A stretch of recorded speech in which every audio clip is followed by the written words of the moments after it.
ORBITALS, an astrology podcast. I'm your host, William Holloway, and today's show is all about planets out of bounds. With me to discuss and dissect is my special guest astrologer, Ellie Burck of Saturn Season Astrology.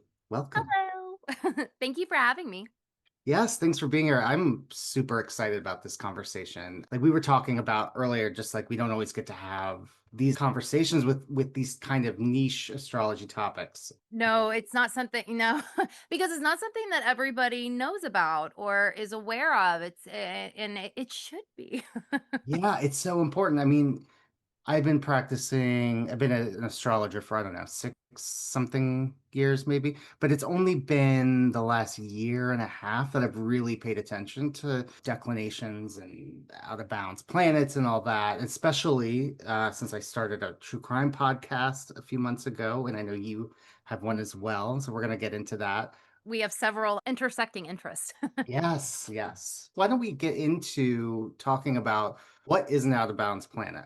In order to do that, though, we probably need to talk about declinations first. Yes, probably so. Like, what the hell are they? And Yeah. for everybody, for everybody watching or listening, I am looking at my phone because my ADHD ass will get completely off topic. So I have my notes, gathered my notes. Okay, so declinations are the movements of the planets north and south of the celestial equator.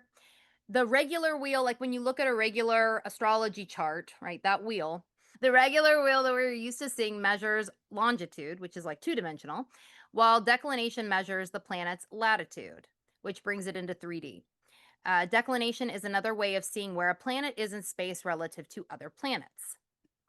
Now, bringing this in to talking about this, we also have to talk about the parallels and the contraparallels, which are aspects that can happen within declination. Yeah. You can have planets that are parallel and contraparallel. When you're looking at this, generally you want to look at a degree and a half apart. That's kind of as wide as you want to go. Parallels function like conjunctions. Planets that are parallel will be both north or both south, right? So you've got like a planet at like a declination of, or let's say you've got two planets at declination of 21 degrees south, those would be parallel.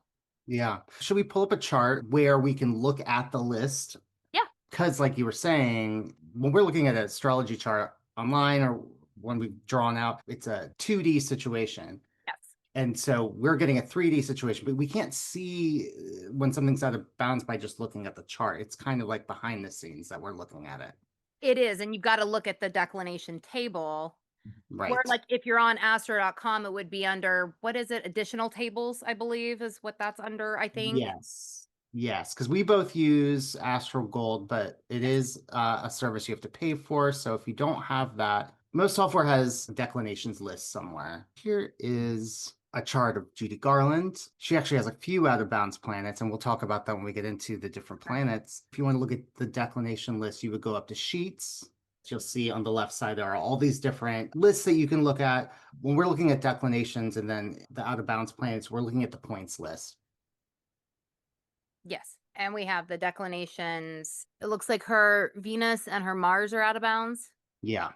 Because, and I haven't said this yet, what makes a planet out of bounds in the first place? A planet that is beyond a declination of 23 degrees and 26 minutes north or south is out of bounds.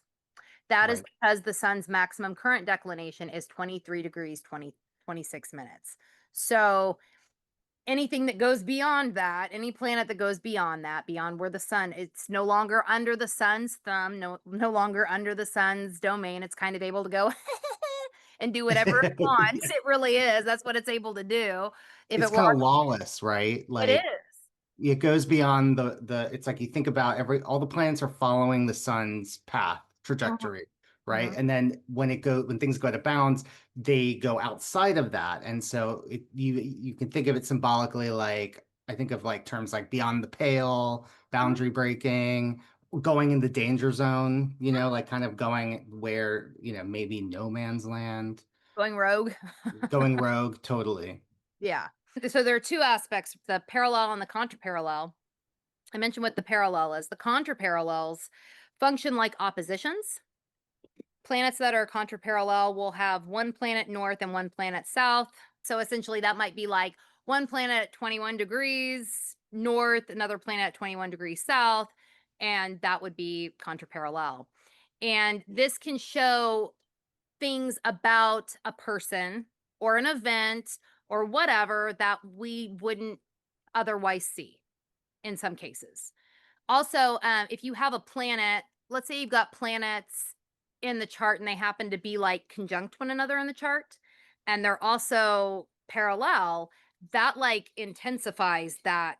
It's like, I think some people will call it like a double whammy almost. Yeah, Really, like a super conjunction almost. exactly. It's very, it really intensifies the meaning of Yeah. that conjunction. Just some things to throw out. Yeah, totally. Yeah. Learning about declinations and out of balance planets, it just adds more. Hmm. Layers. So why don't we talk about which planets go out of bounds? Because not all of them do. Not all of them do. Right. So the sun obviously won't because that's, you know, kind of the basis for other planets going out of bounds, right? Is the sun's declination. Saturn never goes out of bounds, not surprising. Yep. Um, Of course Neptune not. never goes out of bounds. Which is surprising. Yeah, that one has always, I've always thought, I'm like, huh, that is interesting to me. It's like you've got two planets that are very, very different, right? Saturn and Neptune, and neither one do. It is an interesting thing to think about. When I work with out of bounds planets, when I think about them, when I work with them with clients or in event charts or whatever, or even in, you know, horary, you can bring it up in that too, in horary questions. If you notice a Mhm. bunch of stuff out of bounds, kind of like, that's interesting, asking a question at this particular time.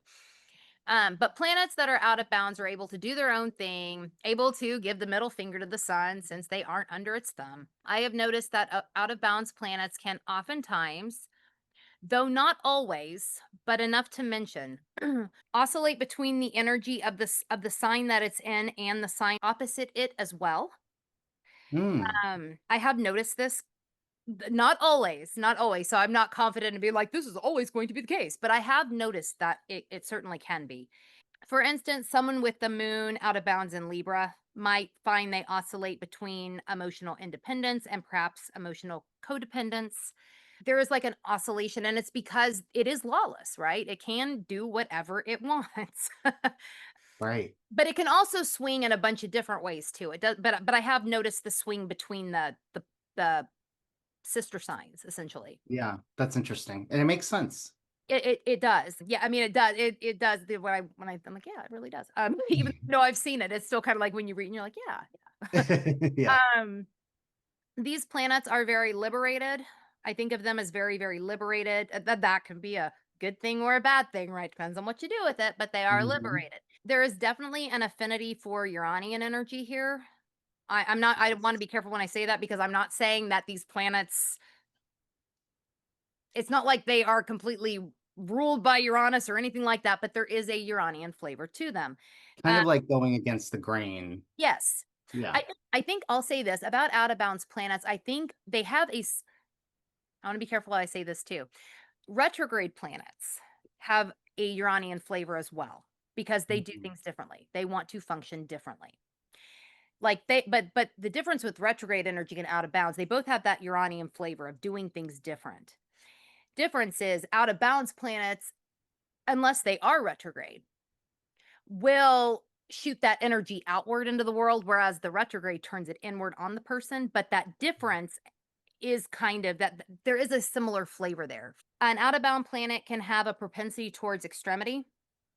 These Yeah. planets can be extreme. They can, okay. So when I say that, if you've got a planet out of bounds in your chart, and I'm not talking shit because I have three.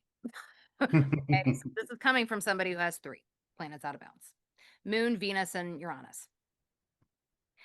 But if you've got out of bounds planets in your chart, it's really important to express the best version of that out of bound planet's energy, in my opinion. Know what the strengths, gifts of the planet of that planet in question are so you can really lean into that version of the out of bounds planet.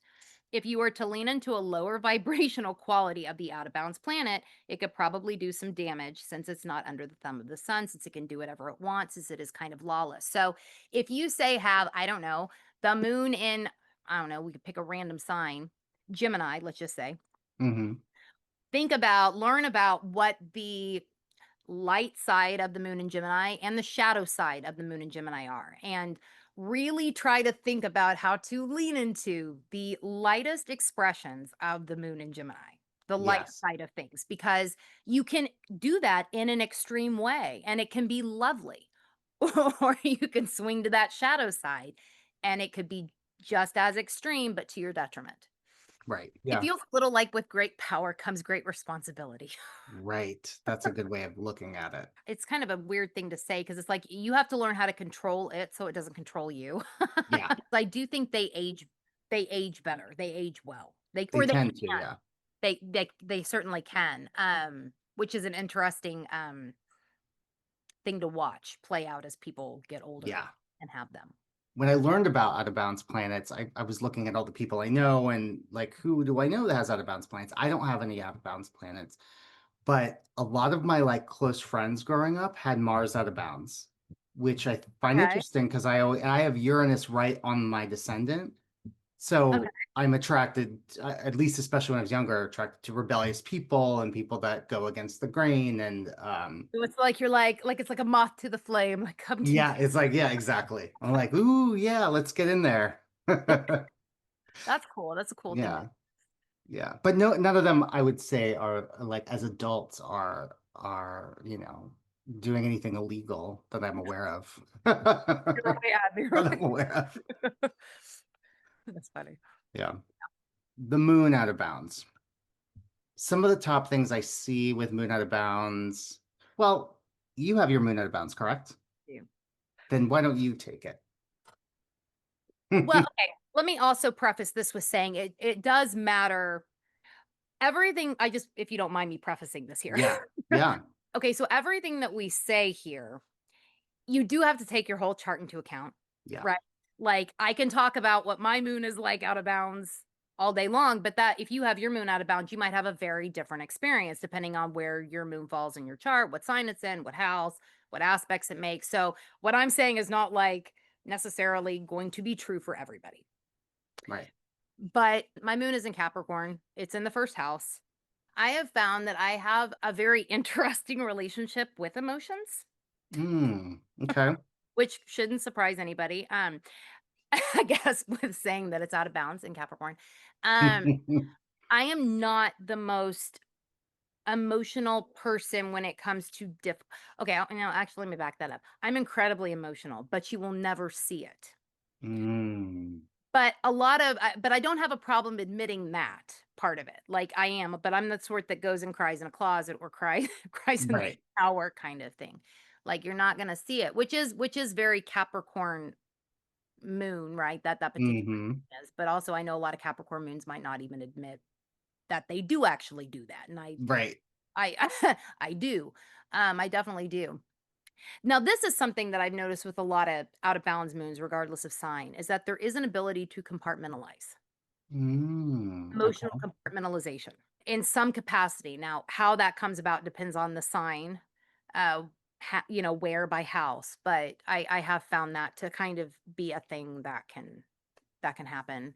But I know that I personally will feel things very, very deeply, but I do not always express that. But the feeling is incredibly deep. And sometimes it can Mhm. feel like it's so deep that it might kill me if I were to express it. Oh, wow. Yeah. I mean, that It's makes extreme. sense. And there usually is some sort of with whatever you have out of bound whatever moon out of bounds in whatever sign, whatever house, whatever aspects, there is some kind of extremity to it. Yeah. I mean, unconventional life path is often a thing with moon out of bounds people. Mhm. I have seen a little bit of like mental health struggles sometimes with moon out of bounds. There can be. There certainly can be. Also, if someone's a mother, they could be like a really great mother or like a mother from hell. I yeah. I have yeah. I I have known a few people that and I'll leave it at that. Yeah. Right. But yeah, yes. Yeah. Yeah. Yeah. I'd like to think I'm one of the good ones. I'm sure you are. I'm sure you are. But I have seen it kind of go the yeah. Yeah, there's a couple mothers I'm thinking of that I would like to get a hold of their birth information to see if they fall into the other category. Like, what's going on with you? Yeah, yeah. Like, oh, it makes sense. Yeah. And also family shit. There can be something kind of extreme about the family, and this could be right. This could be like an extreme shit, an extreme parent, extreme family dynamics in some way. This could be extreme, like extremely close or extremely like detached. It just depends. Even Right. extreme situations, socioeconomic situation, all kinds of things with the there could just with the family in general can also play in too. Yeah, totally. And there are so many examples when I was looking at examples. I almost so many people have out of bounds moons. It's a common one to have. But one that I thought really stood out to me that kind of encapsulated all of the things we've talked about is Kurt Cobain. He had an out of bounds moon. And that would yeah, that would make sense to me. Even like, the way that it seemed like he felt things. Like obviously that Cancer moon is going to be expressed, right? Or and was expressed. But, Capricorn can be a little bit which is the sister to, the Hmm. and there can be an oscillation maybe it's not even an oscillation all the time. Sometimes it's more like a blending. But Hmm. Capricorn can be so heavy, right? That Yeah. and we know this happened with him, but almost like weighing it down. Yeah. Well, in that Saturn way, right? I mean, he had a very extreme life if you think about it. A lot of dark stuff, but a lot of really positive things, in his short 27 years on the planet. Yes. Um, yeah. So I mean, that alone, just, an extreme or, unconventional life path, that's not very common that people become so famous that it Yeah. It, essentially kills them, right? yeah. Yeah, exactly. And even his family dynamics Yeah. were there were extreme things within his family dynamics too. Yeah, I know when he was younger, he moved around. He was kind of bounced around, wasn't always at home. He would stay with like uh teachers and stuff like that. And So, then I think he ran away hmm, too. yeah. Let's move on to Mercury. Okay. We gonna talk about Kinkles? Yeah, Kegels. Yeah. The man who thou shall not be named, who is the current leader of this country. Orkin Chief. Yeah. I don't say his name because I had a hard time getting views on something, or I couldn't promote it, and it said there was something political in it, and I couldn't figure out what it was because I said his name, and so I had to like cut his name out. So we're not going to say his name, but I think at this point you know what we're talking about. Pangles. Kinkles. Yeah, he has a Mercury out of bounds. That should surprise nobody. That should surprise no one. It's funny because I was thinking like who was a Mercury out of bounds, and I was like, he was the first person I thought of. I said he's got to have one, and lo and behold. And I know he's a Gemini sun. And I've looked at his chart. He's Gemini Mercury, right? Hmm. Yeah, So, okay. So, like, he talks a lot, right? yeah. Talk like a lot. But, for somebody who talks so much, right? And with the Gemini, Gemini Mercuries they talk, but they're usually pretty, they're pretty good with their Yeah. speech. He's not. No, he Okay. again should have become a stand-up comic. Much better career path for someone Yes. with this chart. When you look at his chart, it's an intense chart, and so much good could have come Yeah. through a chart like that. But Yeah. It could have. And like you said, like the stand-up comic, because he's got the Gemini sun, the Sagittarius moon. hmm, And both are natural, like can be natural comedians, right? So yeah, it's like, why didn't you do that? I know.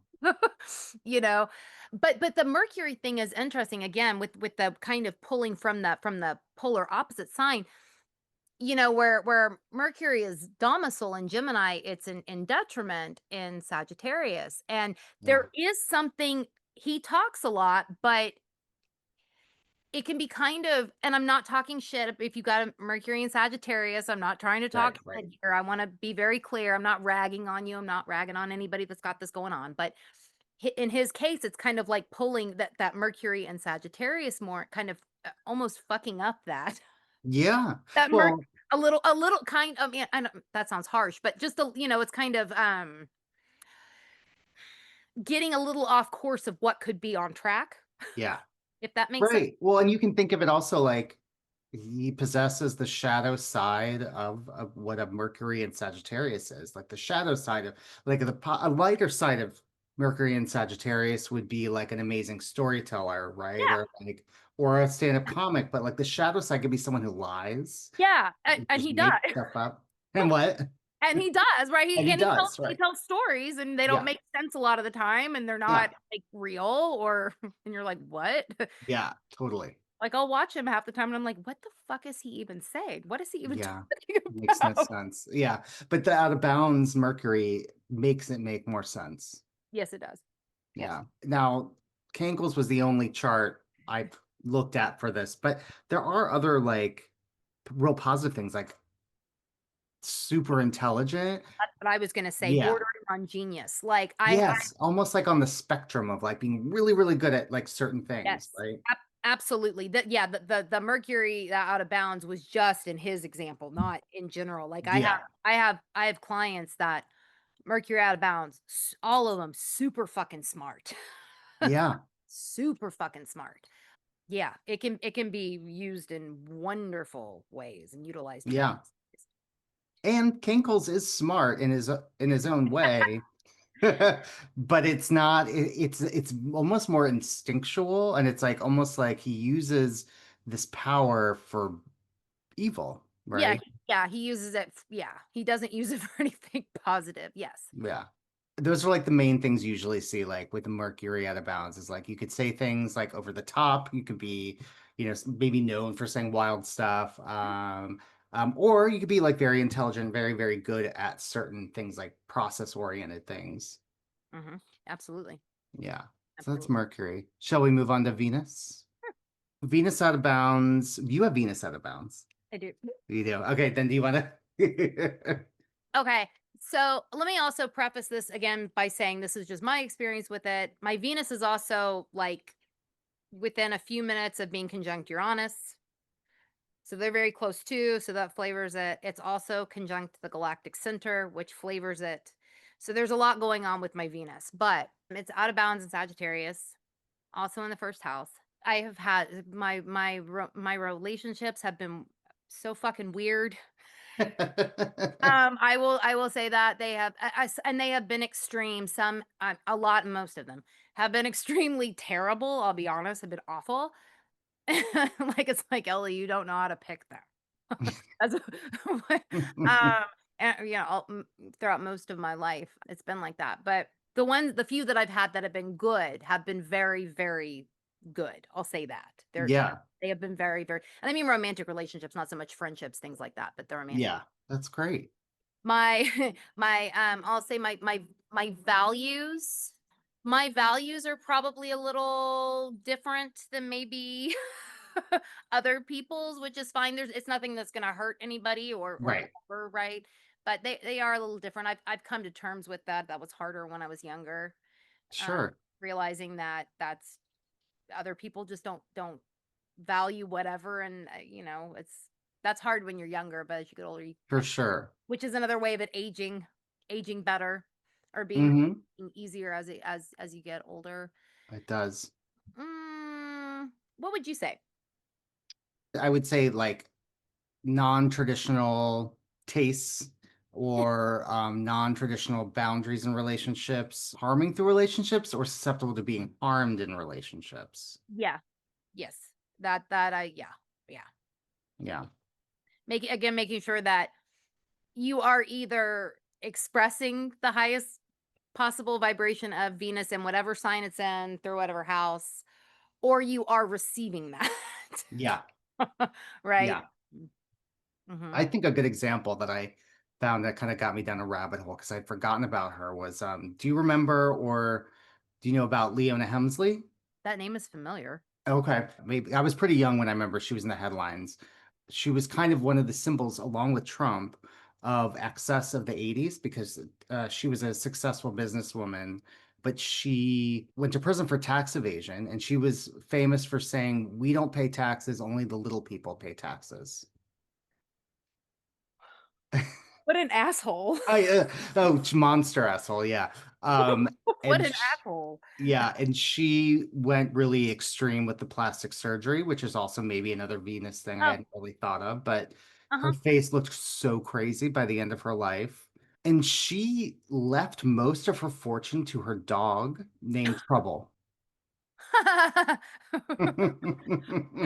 The plastic surgery thing is very interesting. I think you're onto something with that. Yeah, Um, and like, okay, I'll go use a little personal whatever here, kind of in an inverse, if you will. Like, okay, like I'll be very transparent. I get Botox, not very much, but I get like 5 little things here. But I'm always with the lady that does it. I'm always like, please don't freeze my face. Please yeah, don't freeze. But it's very like extreme, like, please don't change how I look. Like, I just don't want these yeah, stupid lines. Otherwise, please don't change how I look. But it's like yeah. this extreme kind of like, please don't rather than the other way of like wanting extreme change. It's like, Right, because sometimes they do. yeah. I get it too as well. I don't get it as much as I used to. When I was younger, I got it. In my 30s, yes, this is another thing. This is a little off topic, but totally. If you do want to, get into Botox, doing it in your 30s, like a lot, then you can stop and only do it every once in a while when you hit a certain point. Yeah, That's what I read, and so I yeah. started a few years back. I started when I was, like, 35, I'm almost 38 now, Oh, okay. and that's what I read, so I was like, "Ooh, okay," so just a little bit, Yeah. but it's very like, "Please don't change how my face looks." It's an extreme kind of thing You're of like really concerned about that. yes. Yeah. Like, I don't want the lines, the couple of lines, but I do not want but what you're saying about, on the other end of that, people being extreme about that, Yeah. I know a few people Yeah. that they have Venus out of bounds and they have They like to go a little far with it. yeah, but it's it's them, they do them, that's Yeah. fine. But Some people like it. I mean, I yeah. was going to say I remember when I started getting it whenever, a decade ago. And initially them asking me like, do you want the surprise look or do you want the caveman look? And I'm like, why would I want either of those looks?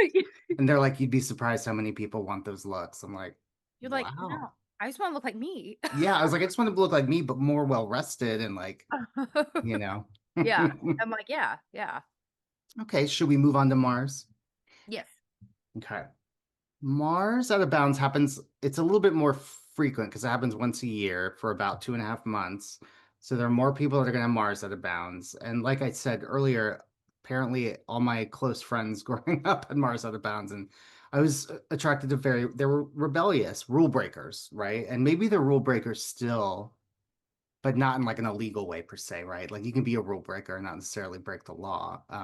Yeah, sometimes out of bounds Mars, though, Mars out of bounds specifically, but out of bounds planets also just in general, they'll bend them as far Yeah. as they can bend it without breaking it. And Yeah.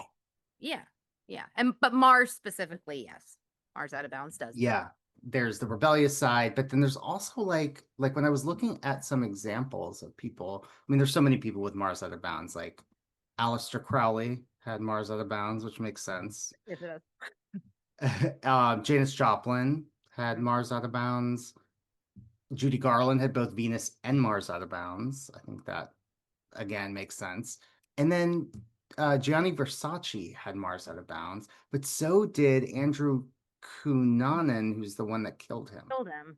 Yeah, That's interesting. because it speaks to not just having like this over the top martial quality about their character, but that violence played a huge part in his story, right?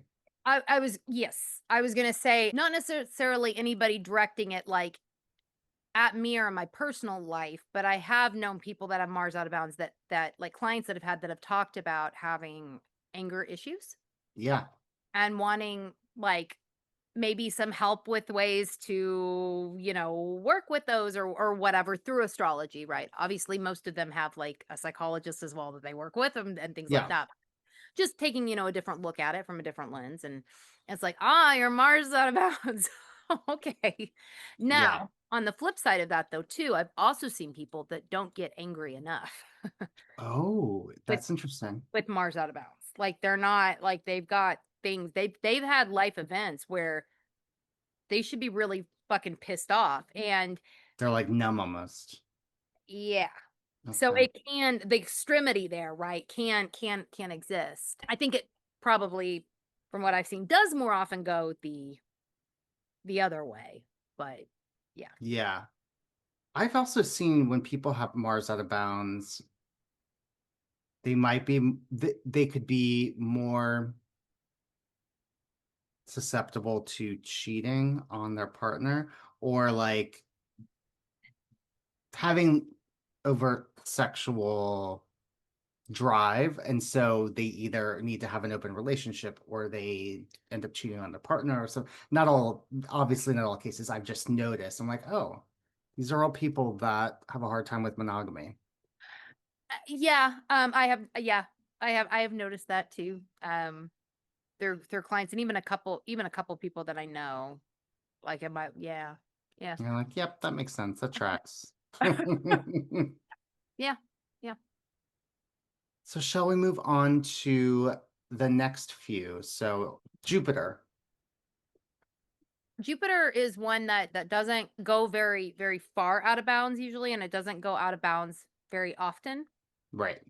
So if you see it out of bounds, you want to really like take note of it. Understanding Jupiter understands. So these people often there is something extreme about their understanding of things. That's often how I see this manifest. Now I've also seen it manifest with luck. Mm. Either the person having the best fucking luck and you're just like, what the fuck? What the fuck? Or they seem to have on the extreme end of that, they seem to have like awful luck. And it's Worse. like, damn, how like how many Damn. shitty things can happen. You know what I mean? Yeah, I had a hard time finding any charts with Jupiter out of bound, natal charts, because it is so rare and it doesn't, when it happens, it's not for very long. But someone who I found did have a Jupiter out of bounds is Catherine the Great. And so what's interesting about this, because this kind of covers the religious aspect of Uh, Jupiter, because she nationalized church lands to fund all of her wars. So she ended up like emptying monasteries and forced a lot of the clergy to either charge fees for baptisms or get out of the church altogether. Many of them had to switch to being farmers or they made money off being farmers. But overall, her influence, her during her reign, the influence of the church greatly diminished. So I think which that's interesting. that is very interesting and tying in that Jupiter theme of religion and beliefs and Hmm. She kind of sucked it out of people a little bit. yes. Yes. Yeah. Yeah. No, yeah, I can totally see how that would happen here. Yeah. Yeah, How that could happen. yeah. And then we go to Uranus and Pluto, which again, they don't go out of bounds that often, but when they do, it's for a long time, like many years. Hmm. I mean, currently we have Pluto out of bounds. Yes, we do. And we see that happen throughout history with a lot of different events. Yeah, I think it's eventful typically when we have Pluto out of bounds. Yeah, yeah, it is. And Pluto in itself, one of the things that Pluto is extreme, right? That's one of the things that it wants to express, that it does Mhm. express. Yeah. So we might see extremes of power. Power is another Plutonian thing. Hmm. We might also see, Pluto's also evolution. It's also a tie into evolution. So there could be like extreme evolutionary progress in some way. Yeah, Or I that's guess true. you could also be, I guess, a de-evolution because it could. I mean, I'd like to not It think could. about it going I'd that like way, to not, yeah. but it But could. no, yeah, like major revolutions and like transformative societal shifts happen during Pluto out of bounds. I mean, you'll see it a lot in natal charts because when it does happen, it's Mm, for long periods of time. So, it's one of those things like if you're looking at someone has Pluto out of bounds, I'm not gonna put too much thought into it unless it's being like heavily aspected or something yeah, like that. Yeah. yeah, it might be something that's kind of like, oh, Pluto's out of bounds, and like, but and you might take note of it, but not necessarily like harp on it. Yeah, like it might become relevant at one point in their life, like through a progress chart, Or like it can be like lit up, if you lit will. up. Yeah. Lit up. And I mean, even you know, and that also kind of just for Pluto in general, like Pluto transits, right? Like they are so slow, right? That there's like a Yeah. there can oftentimes be like a slow burn with them, Yeah. as an undercurrent for several years. So that also, you know, what you're saying, even though I know you're not talking about Pluto transit, but it's But still, yeah, kind of, similar. yeah. One more thing about out of balance planets that I wanted to mention is that you tend to like you tend to okay, so I do a lot of stuff with the galactic center and Mm. galactics and galactic points in astrology. And I have noticed that you get a lot of out of bounds planets conjunct the GC. Mm. You get a lot of them there, and you also get a lot of them at the galactic anticenter. And the galactic center right now is at 27 degrees, I want to say 14 or 12 minutes of Sagittarius. Okay. So you get a lot of it is a common thing in the research that I've done. I've had a lot of participants over the past almost 5 years. And a lot of people have planets out of bounds that have conjunctions to the GC. It's Interesting. it's very, and same thing with the anti-center at like 27 degrees Gemini right now. So I have noticed that is something kind of interesting that I've noticed about out of bounds planets, and it makes sense because of the galactic center like twisting and turning and Mm. mutating planets. It makes sense that it would kind of, because it already seems like it would have this affinity for this, but I have noticed that also within the research that That's very interesting. Okay. that's kind of, yeah, I know that's kind of, and I'll stop there with that because I could go off on a whole other tangent about that. I'll stop. But I just wanted to bring it up because it is something that I've noticed about. Yeah, that's really cool. Okay, I'm gonna look more into that. Yeah, definitely do. Definitely. Because it seems like you like the niche stuff as it is. Yeah. I Right. would, I would, which is very Virgoan of Oh you. yeah, it is. I know. I need to look at every little piece for sure. Hmm. Yeah. Yep. So yeah, let's switch over to our forensic Okay. astrology conversation. So what is forensic astrology? Let's start with that. Let me do my little definition again. All Well, right, cool. so forensic astrology is where you cast a chart for the last time that someone was seen alive to try and figure out where they might be found, dead or alive.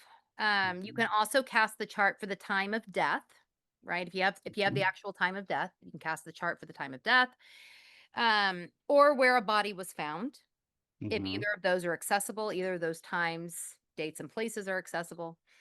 The chart of any of those times will give you an idea as to what may have been going on at the time someone goes missing and or the time they departed the earth to give people a better understanding of what happened to the person.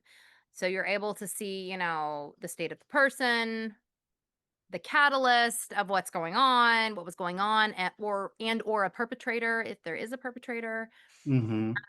all of these kinds of things. Is Yeah, that pretty good? that is a good. Yeah, that's perfect. Yeah, it's that, and then I also think of it like you're taking like an event chart of like a Absolutely. moment something happened, and you're kind of using it in a horary way. You're taking some horary principles. Um, Yes. Yes. yeah, Yes. Absolutely. Yeah.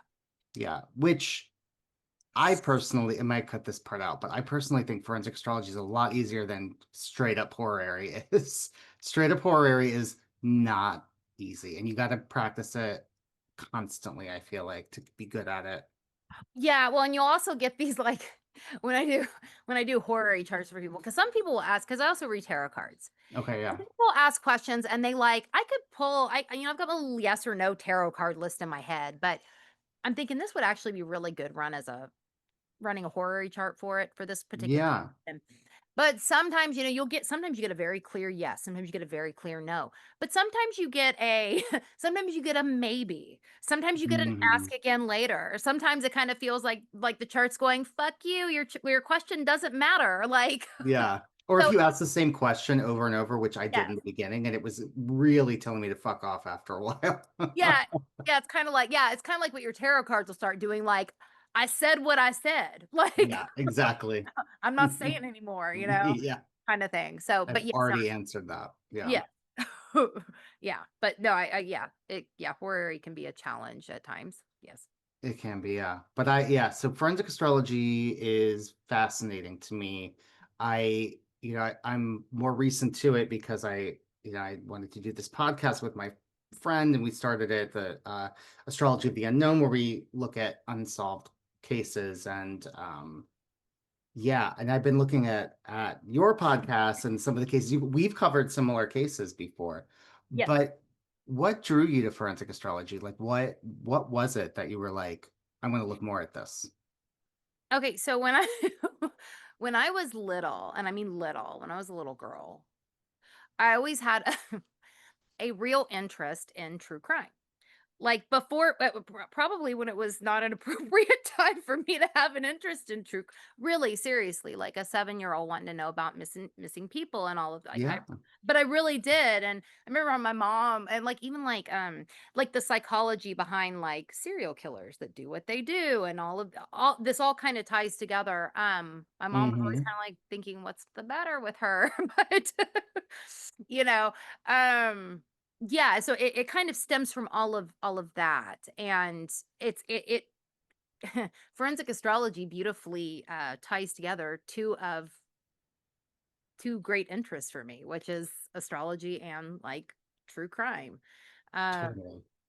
and things like that, and even history, right? Looking at the event Yeah. of historical events. I am kind of a history slut too, so Yeah. so it's Me it's it, too. it yeah, so it kind of blends all of these things together. Yeah, it's super exciting, and I've been obsessed with true crime since I was even pretty little. Like Unsolved Mysteries was Mhm. my favorite show as a kid. Scared the hell out of me, but I had to watch it. Yeah, no, I get that. It's like you wanna it's one of those things where it's like you wanna know, but then you don't wanna know, but you do wanna know. So Yes. you're gonna yeah, yeah. No, I get it.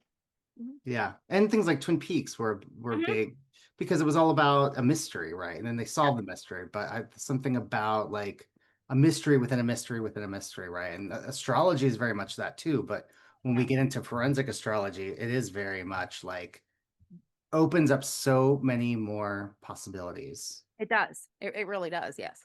So, in what ways has forensic astrology shaped or deepened your overall approach to astrology? This is a question I'm looking at that question that Oh you yeah.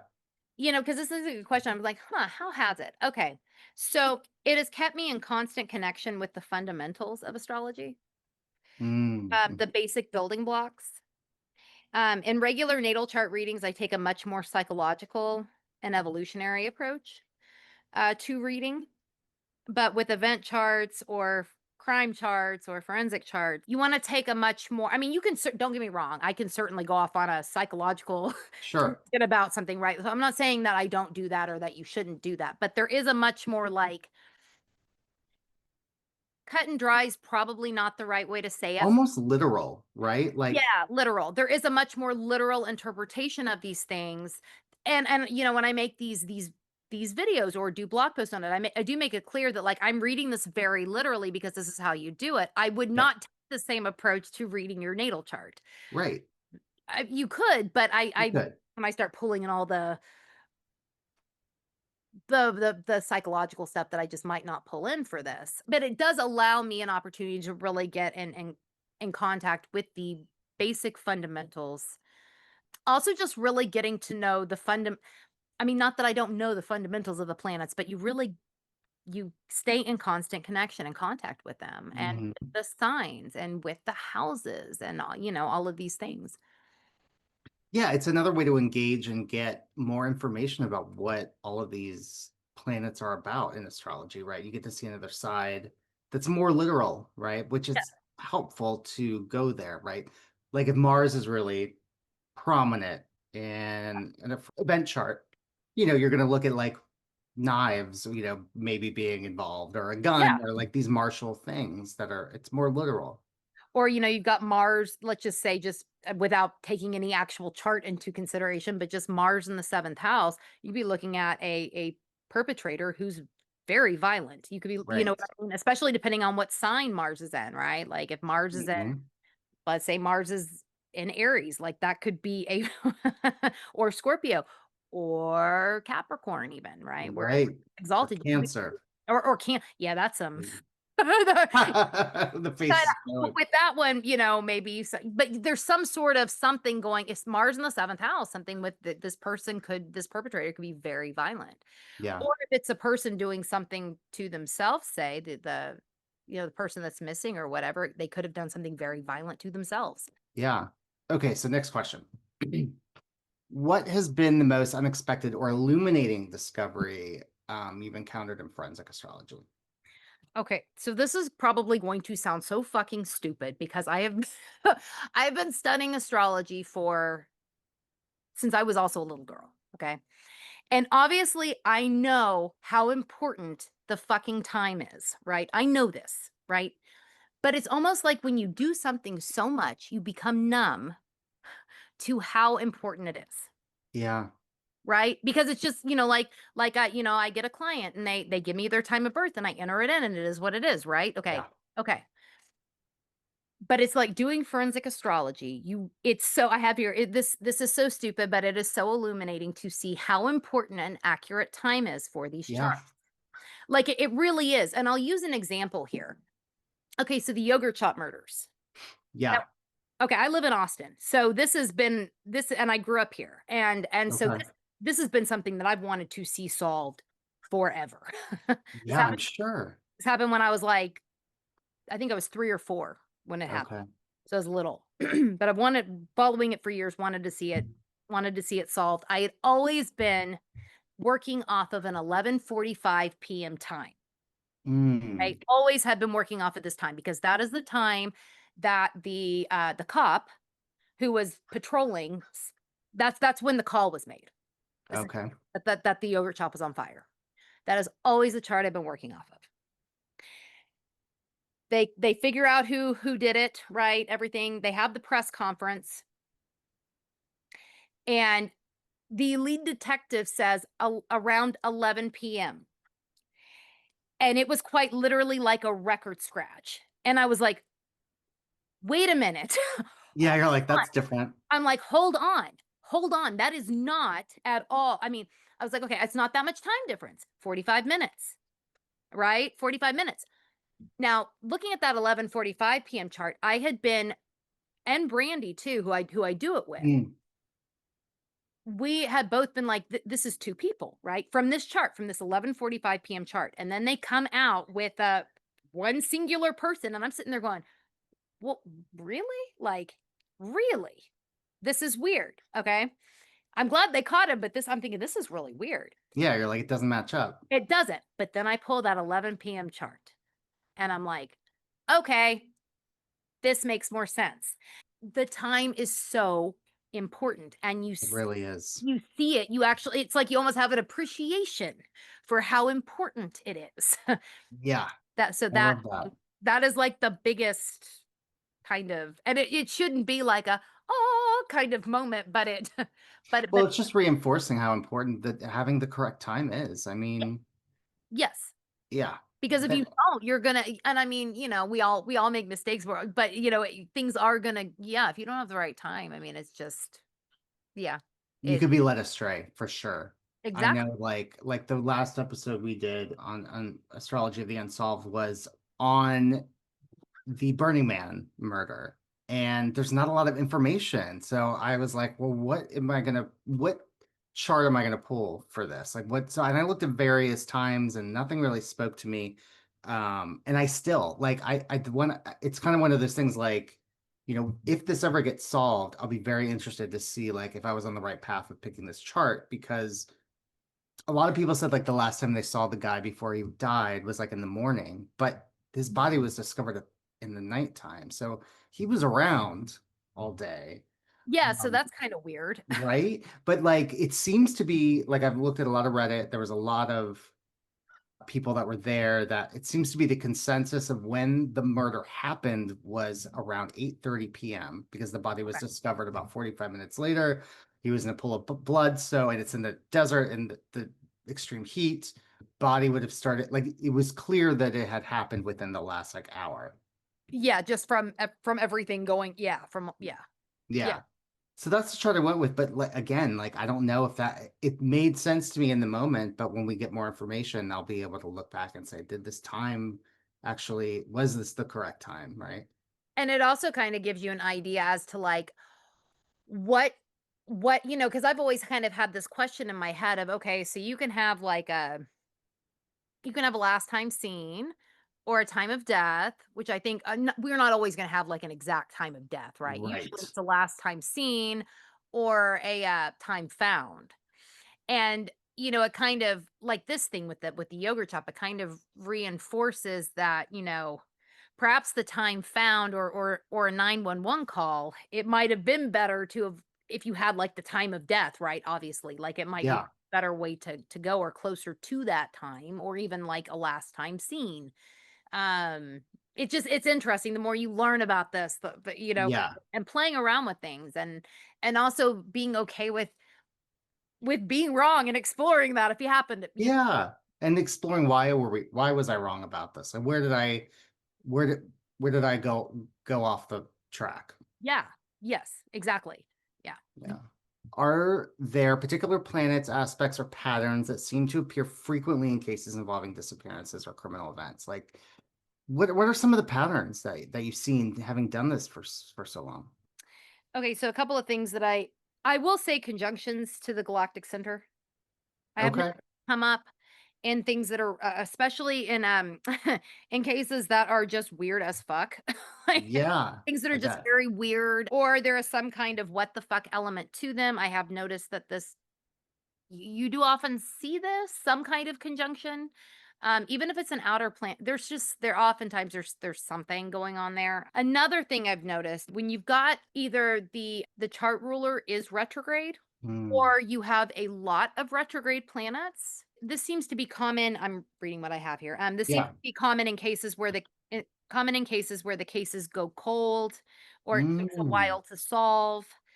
Retrograde heavy charts in general can indicate the same kind of thing. I've seen this. Kind of like when there's a when there's a retrograde planet as the chart ruler and it's a cold case, it's like, okay, yeah. Uh-huh. You're like, this is gonna stay cold for a while, Yeah. probably. Yeah, this is yeah. Or it's like or if it is a cold case that was solved, it's like, okay, so it's no surprise though that this went cold like it did and nobody knew what the hell is going on. Okay. Those are two things that definitely have stood out over time. What about you? What have you Hmm. Well, in the short amount of time that I've been doing it, so I've noticed, and maybe it's just the cases that I've covered. Most of the cases we've covered so far have been either mysterious disappearances or a mysterious death. Like, how did they die, or who, we don't know. And I just see a lot of activity in the fifth house, which I always find interesting because it's like, well, what are we looking at? Like, is this because of drugs? Is this because of the randomness of it? Because the fifth house can be random, like sometimes things are random are there sex elements to it? or there's sex elements to it Children? or Are there children? children. With the Burning Man murder, there's a lot of emphasis on the fifth house. And so it's like, was this a sex thing? Was this A a drug thing? random thing? Or was this like, but then, you can know when something's not random, usually, if the ruler of the ascendant and the ruler of descendant are making an aspect and they can see each other, right? Then that Yes. usually tells us that they knew each other or there was something, right? Which can be very helpful in cases of like questions of if somebody unalives themselves. I'm not sure if I can say that Right. any We'll just other say way. unalive because I'm not sure what. Yeah. Yeah, I'm not sure either. So I don't want to get you Yeah. like but in cases Flag. like that, there can be if there are questions of what happened, if you see the oftentimes when you see the first house ruler and the seventh house ruler making an aspect, it's like, okay, so there's mm, History. yeah, there's history and there's somebody else is in play here, knowing them. Yeah. Yeah. So I have to be honest, I'm not sure yet what I think about this heavy emphasis on the fifth because it can be so many things. I've just found it interesting that there's been a lot of fifth house emphasis on all the cases I've looked at so far. Another thing with the fifth house, I have found when it's been emphasized in general. I mean, that can be like where you and if it has to do with the perpetrator, like let's say the perpetrator is there in the fifth house, they enjoy what they're doing. Yes, I was gonna say that Growth. too. There's an enjoyment factor involved in the crime. Yeah. Yes. That's kind of where I've settled, what I think it's telling me, because again, these are unsolved, the ones I'm looking at. So I probably should look at more more solved cases so I can say, okay, well, what is that fifth house telling us here, you know? Yeah, yeah, yeah, and that's a great thing to do too, to look at past ones, be like, okay, and kind of see how that plays, how it all plays together, and then okay, so maybe this could mean that then, you know. Right. Oh, another thing I've noticed is back to the literal, like things being Mm. very literal. Sometimes when you've got like where there were multiple people that departed all at the same time, let's say, you might find that many planets like all in conjunction together. Oh, okay. Or planets, let's say, okay, like with the Moscow, Idaho murder. Mm. Mm-hmm. With that chart, I can't remember which one what exactly, but there were four things conjunct in the chart. Okay. It was three planets in the node, one of the nodes. I want to say it's been a while since I've looked at that chart, but it was something, and I remember thinking, oh, how interesting. We've got all of Multiple people. yes, and I think one of the planets was the chart ruler in that, so it kind of tied in with the victims, right? And Yeah. how funny that this is so literal. Even with the yogurt shop murders, there were four. Oh, Oh, wow. so Okay. you can see, and you won't see that so much in like, you know, obviously in like single Mhm. deaths, but in the multiple ones, you might find that there are that many planets of that many victims all kind of clustered together. My last question, what are some of your favorite cases? And then do we want to share? Well, I guess the one that, you know, really got me into, I mean, okay, like I obviously was aware of forensic astrology before this, but I remember when Naya Rivera died. Mm, Or rather they we didn't know, nobody knew she died at the time. She just went missing. I didn't watch Glee, but my mom and my brother and my sister did. And okay. my brother was like really really broken up about it. And I'd never really seen him get so upset over a celebrity death before. So I'm like, and my mom knew that I was messing with this, and she was like, "Will you pull the chart for this?" And I was like, "Okay." I was like, "Yeah, I can do that." I was like, "Do we know what time she was last seen?" And my mom was like, "Yeah, there's," and I guess it was like a video cam, like a, I don't even know what the word is, like a camera recording or whatever that Like had a timestamp on it or some maybe shit. like a surveillance of some Yes, kind. yeah, it had Yeah. the timestamp. So I was like, "Okay, that's great. That's great that we have that." And I remember pulling the chart and immediately thinking, "She is not alive. Like Yeah. she's not alive." The chart ruler being Venus. Yes, in the 8th house, I mean, that doesn't have to be death, but if somebody's missing and Not a good sign if the chart ruler's in the eighth house. yes, it is not, it is not a good sign. Okay, so like we have an Aries descendant, right? Now, Mm-hmm. obviously an Aries descendant does not have to, it could be a, there could be a perpetrator, right? Yeah. But I remember here this felt much more like there wasn't, like it was, you know what I mean? Like, because Aries is Yeah. also self energy. It's also like self, but I didn't think it was like an unaliving, right? Right. I didn't think that, but I felt much more self related. I did a blog, but sorry, I'm kind of looking down at my, I did it Yeah, of course. years ago. There's also a way to map this stuff if you're looking for somebody, if you're wanting to find somebody. And I remember mapping where they could find her. Now, this was in a lake, right? So it's not like huge, right? But I remember mapping it, and I thought that they would find her in a place called like Devil's Cove or Devil's something or another, that they might find her body in that area. So I write this blog post, do all of this on the 11th of July of 2020. Um, I think they found her on the 13th.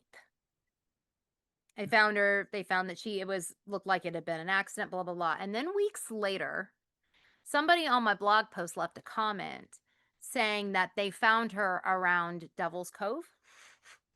oh, And it was at that point I was like, okay. yeah.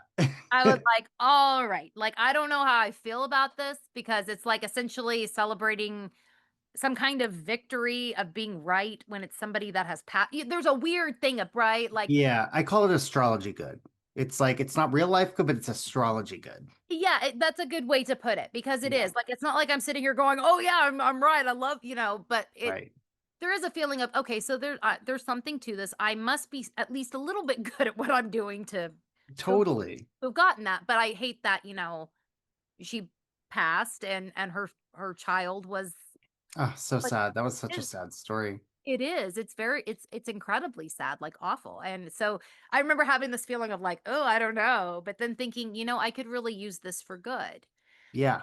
Yeah. Um, I mean, speaking of children, because then you have the second significator for her as the yes, moon, yes, and in the it's in the fifth. fifth house. So it's like she was going on an adventure with her child as part of Yes, the story. yes, yes. And that's another like the involving children. That's the fifth house can Yeah. definitely point towards either children being involved in the crime in some way, being victims of the crime, or just being there, right? And Being there. having Yeah. to be there.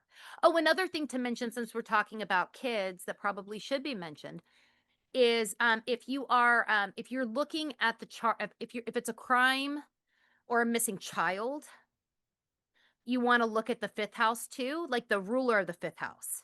Okay. Um, Makes sense. yeah, that generally, like I know, different people that have written books on forensic astrology. I know they all recommend doing that. Now, I do still look at the ascendant and chart ruler as well, but the Yeah. fifth house can definitely, be looked at too, in the ruler of the fifth house. Makes sense. Now, will that be telling you the condition, or I guess it's telling you a little bit of everything, right? Like it might tell you where they are by looking at that. It could, yes. Yeah, it Mhm. could in the condition. It's another layer to bring in that you get to have with and I'm smiling about that. Like I'm not happy about missing children. I want to make that very Right. clear. But Yeah. it is kind of nice when you've got missing children that you have this other layer to look at because, Yeah. you know, I mean nobody wants anybody to go missing, but there is something like that it especially tugs at my mama heart when I hear about missing children. Yeah. Oh God, find them, find them. Find them. Right. And at least my view with all of this, because you have your true crime podcast and I have mine is, you know, we're not celebrating anything, but we're showing how astrology can be used. Now, I've never helped law enforcement. I'm still have mixed feelings about it. I wouldn't want them to take us that seriously. But if it helps spark any like, oh, maybe we should have looked over there, maybe we should have looked at this, then we've Yeah. done something good, right? Like putting it out into the world to continue talking about a thing that needs attention to it, it's a positive thing. It is yes, it is a positive thing, and like you said, you don't wanna ever do anything that could detract law enforcement or muddy the Right. waters. I feel very much the same way about that. I will admit, though, that the other case that I sent you, the other chart, I did call APD. This is also Austin. This one? Yes, Roxanne Paltoff. She went Yeah. missing on, July 7th of 2006. Okay. Found I laugh about this because I probably sounded like a crazy fucking person, whatever. But I did call APD, I did call Austin Police Department. And Okay. I tried to talk to somebody and the lady was literally she didn't say this, but she might as well have been like, "Who the fuck are you and what do you do?" Like it was She's like, what am I wasting my time with right now? and I was like, "You know what? Never mind." Oh no, you did, but you were trying to help, but she made you feel small about it, right? Yeah, but yeah, and I mean, like, I probably came off like, that meme of that guy that's looking all crazy with all the red lines connecting. Yeah. I probably sounded insane. So I was like, you know what, never mind.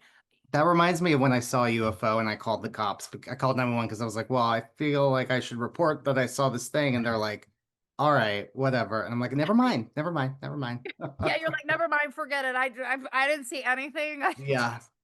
Okay, so she went missing, Roxanne Paltoff. She went missing from a right around a hotel that she was staying at with her boyfriend. An area of Austin at the time, well, and even still today to a certain extent, but at the time was a little, let's say rougher. It was a little Okay. her boyfriend at the time has always kind of been thought to have been the one to do it, to Hmm. have unalived her. Now there's another person in play who was found with her ID days later, claimed Mm. to have given her a ride from the hotel. I believe, he was also, I wanna say he was arrested. He was found incarcerated with her ID on him. I believe it was for assault that he was Oh, picked up for. Now, see, I've always kind of felt like it was that guy. Oh, I won't go into the whole thing about sure. I think there are several dynamics at play here. I do think the boyfriend is involved, but I don't think he was actually the one who did it. Hmm. But I will say this, about how okay. So, and this is not the only reason why I think it's this other person who supposedly gave her a ride, right? This is not the only reason why, but I do think this is interesting because it's very literal. That guy is deaf or very hard of hearing, and we have Mercury retrograde in the 7th house. It is okay. So and that is not the only reason why, right? That Yeah, I think but that it's says something, right? That is saying something. it does. It's very loud. To me, it's like, "Huh, okay." Yeah, so that's just but like I said, there are other reasons. I won't go into all of them, but there are other reasons why, but that is like a very A big literal. one. Yeah. Cool. Very interesting. Yeah. But I hope they I do I this is one that I've wanted to see. I mean, I Solved. wanna see yeah, I mean, not that I don't want to see all of them solved, I do, but this one I It would like. stuck with you. Yes. Yeah. Makes sense. And it's local to you too, so I get that. Yeah. It's local, and I think it's because it's local. I think, she was also my age. She would have been my age. Mm, And so I think there was something about that, like she has been missing now longer than she was. alive. Yeah.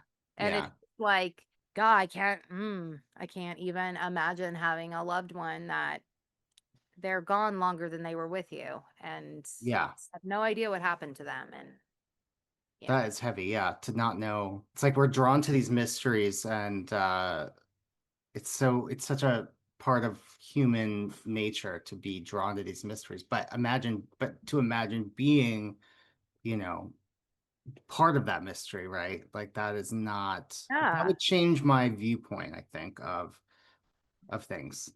Absolutely. Having something like that happen to you, or a loved one, or what. Oh yeah. Yeah. What are some of your the ones that have stuck with you the most? Some stuff that stuck with me. I mean, the Amy Bradley one Yeah. was a big one. That was kind of my intro into, so, I haven't been doing this very long at all. The Amy Bradley case, I found that really drew me in. And you did an episode on that as well, right? Yes. And Yes. so we've talked about, and I think we both came to the same conclusion, which was that we think that she was a, did we come to the same conclusion? We think she Yes. was abducted Yeah. Abducted and taken into, yeah, wherever. yeah, And wherever. almost Probably. like she walked into it, right? Like it wasn't like I feel as though it wasn't like she was necessarily taken from her room, but she Yeah. might have been led. She might have been led. She might have been under the influence, right? Because well, she'd been drinking, Yeah, which lowers your inhibitions. Perhaps she might, yeah.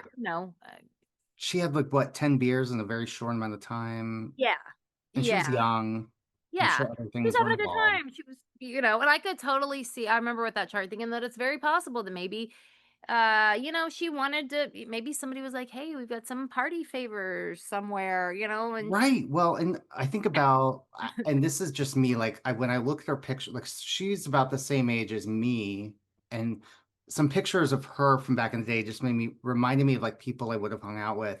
And I can totally see, I mean, this is back when like marijuana was not legal everywhere like it is now. yeah. And so I can totally imagine being like, we might get some like really amazing marijuana on this island. Like, tell me Yeah. where to get it, you know? Yeah.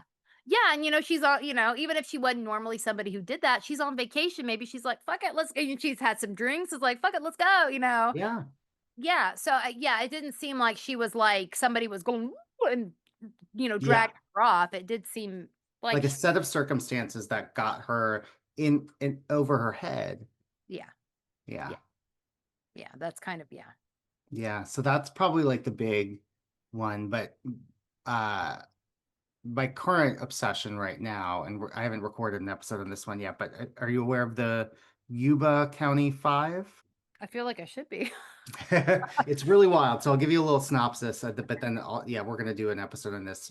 I want to do this as our Halloween episode because it's just really scary to me, the idea of everything. But essentially, it was a case that took place in the late 70s, and it was five friends, young men in their early 20s, but they were all to some extent either mentally disabled or it was Right. like they were either autistic, or I think one of them might have been like extremely bipolar and was heavily medicated.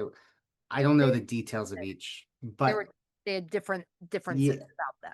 yeah, and it was also why they were close. They were part of like a sports team that was like working towards being part of the Special Olympics. So I think they Oh, were part of a basketball team. So they would go to basketball games together, and they went to a basketball game somewhere like out. They were driving like in the mountains somewhere in California, Northern California, and they never came home. After the last time they were seen, a woman says they came into her drugstore and a convenience store and like purchased an obscene amount of snacks, like they were planning on going on a road see trip. them out. Yeah, like, and she remembers it very distinctly because it was at the very, they showed up right before she was about to close. She was annoyed, and they were like, They're buying so many stacks that she's trying to get the hell out. yeah, yeah. So it stuck in her mind, and then they were missing for several months because this was like in the middle of February.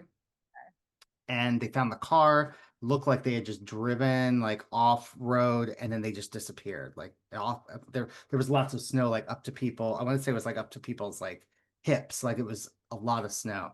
And then I think in the summer they found their bodies, and so it looked like they found one of them wrapped in a blanket in Oh, like a cabin, and in it a looked like he had, yeah, and he had a beard.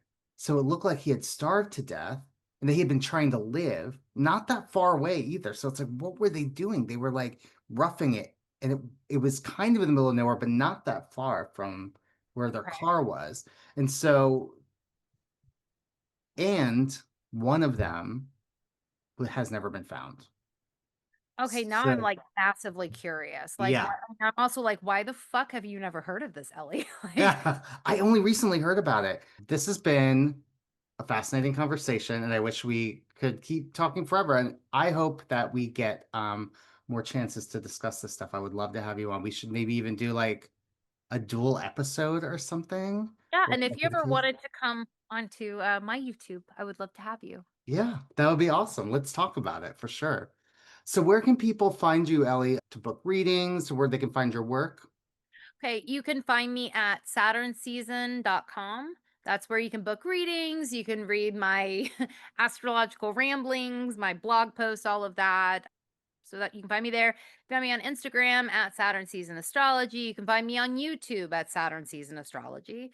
You can also find me on Reddit, subreddit, Let's Fuck with Astrology. Um, Oh, that's I'll have to get it. I'll have to go check that out. yeah, that's I'm the co-creator of that subreddit, and it's a really nice community. I'm pretty proud of it. I really Awesome. I'm not that proud of much, but I'm proud of that. Um, Nice.